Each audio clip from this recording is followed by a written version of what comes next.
In the heart of the Bluegrass, you will find the Fayette County Conservation District. Uniquely positioned to serve the agricultural and urban communities, Fayette County works hard toward the shared mission among all districts to eliminate, prevent, and control soil erosion and water pollution. In 2019, we endeavored to expand program support to the Lexington area with the specific goal of producing measurable results within that mission. We increased existing program support intended to provide the means for farmers to follow agricultural best management practices and, in a novel effort, set out to ensure that our conservation services reach residents within the urban services boundary. Now, in 2022, we have looked back at the past 3 years of operations and are able to give a general overview of our programs to evaluate our successes and potential areas for improvement. Here you can see our total funds expenditure per program, but this does not include operational expenses. Through the Kentucky Agricultural Development Fund, and at $4,000 per producer for approximately 55 applicants, CAPE is consistently our largest financial output. When examining the composition of CAPE applicants, we found that 42% are return users, having repeated the program for at least 4 years. We've recently been dedicated to increasing our local programs administered, and as you can see, the distribution of funds are fairly even among heavy use area, winter cover crop, backyard conservation, conservation and education grants, dead animal removal, and soil sampling. While the expense of the soil voucher program is small, it is one of our most popular programs and has grown to a client base of over 200 people. As so many conservation districts do, we also provide the service of farm equipment rental. To promote the soil benefits of no-till farming, we have 8 no-till seed drills available to rent with affordable daily rates. The equipment is housed at 2 Southern States locations, and for 20% of the rental income, the staff at Southern States has agreed to facilitate rentals and let us know when maintenance is required. Our heavy use area program provides 50% cost share up to $1,000 back and is available to repair gateways, farm roads, feeding and watering areas, and barn entrances. We typically have between 20 and 30 participants annually. We also wanted to look at our distribution across the county, so we mapped users by zip code. Heavy use area applicants are only coming from our most heavily farmed areas, and we found that the 40515 region provided the most frequent applicants. This allows us to examine the other farming regions to be sure we're reaching everyone consistently. Our winter cover crop program is one we are trying very hard to fine-tune. With a goal of incentivizing participation, this year we increased the reimbursement amount to $35 per acre of cover crop planted. However, the number of acres covered dropped from our highest in 2019, and the expense was greater. So we know we need to re-examine what we can do to get more acres covered and less soil eroded. We found the most urban community participation with our backyard conservation program. We incentivize locals with a 50% cost share up to $200 back for anything providing an ecosystem service at their residence. The program also reimburses for agriculture and environmental education through learning to grow fruits, vegetables, native plants, and pollinators. Initially, we funded 18 participants in 2019, and currently we have over 250 applicants for 200 available spots. In the center of the map, where you see the darkest blue, are all the neighborhoods adjacent to the downtown area. Demand for dead animal removal services has grown exponentially from just over 30 users in 2019 to well over 80 now. To address this, we receive an environmental grant through the Division of Conservation to provide a reimbursement up to $150 for the proper disposal of farm animals. This helps keep those extra nutrients and pathogens out of our waterways. Another urban success has been our soil sampling voucher program.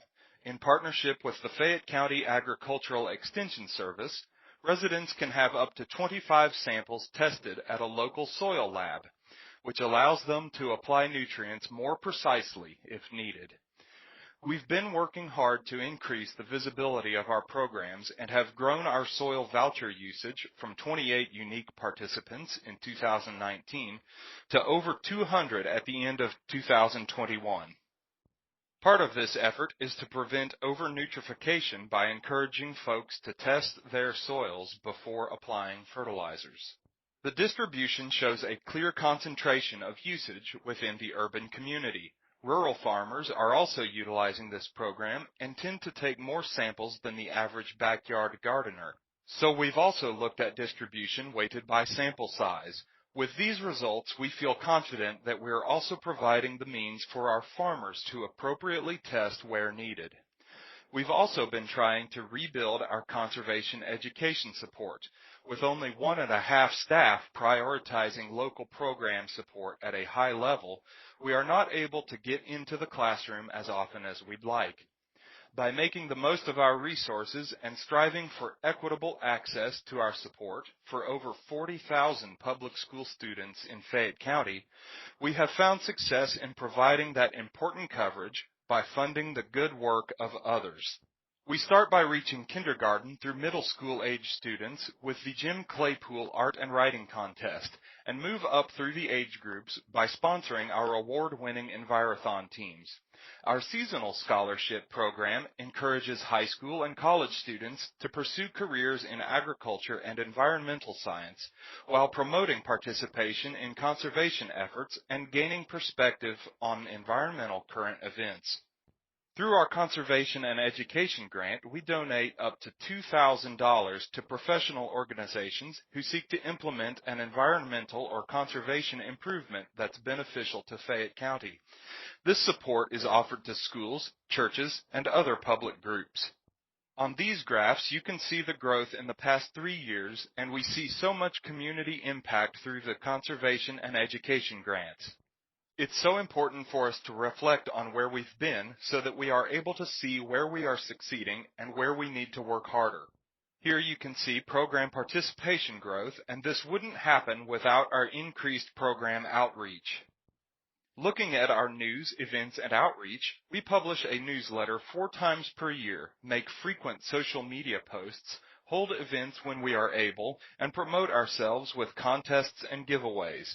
Our newsletter is distributed directly to nearly 2,500 residents and is viewed additionally through our social media and website.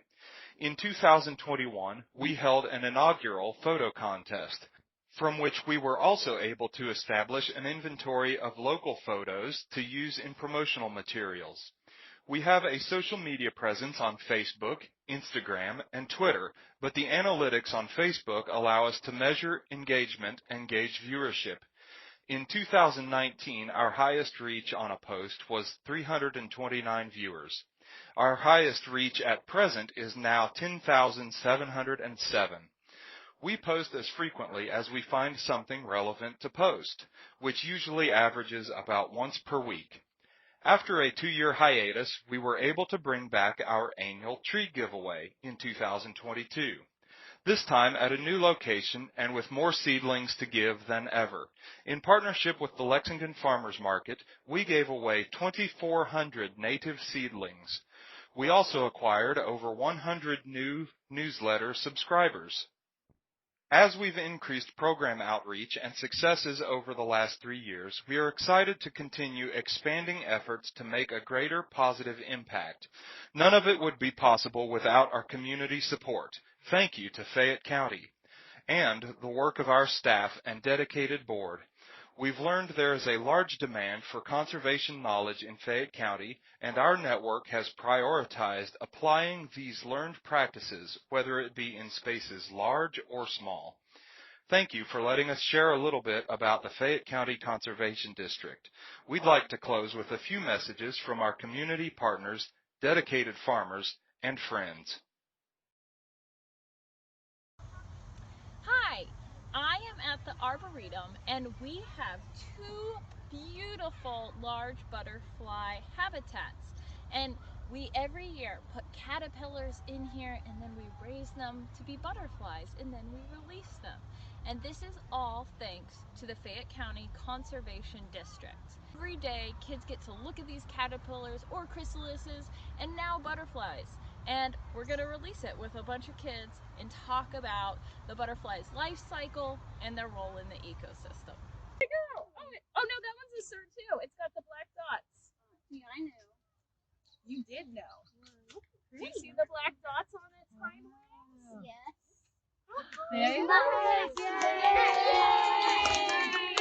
Hello everybody, my name is Jim Colvin. I'm the owner of Colvin Crest Farm, and on behalf of my farm manager Grant Wallace and I, we are thrilled with our partnership with the Fayette County Conservation District.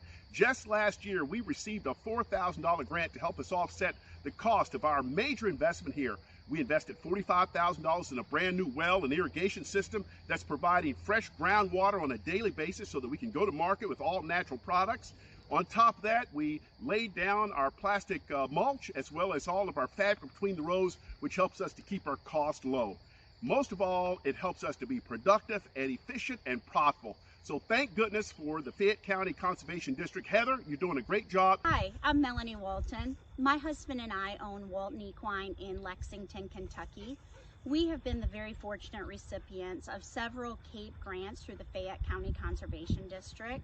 You can see some of the work behind me that we've done using those grants. We were able to add extra fencing, build some run-in sheds, and even down here at my feet, the heavy-use traffic pads that we were able to install.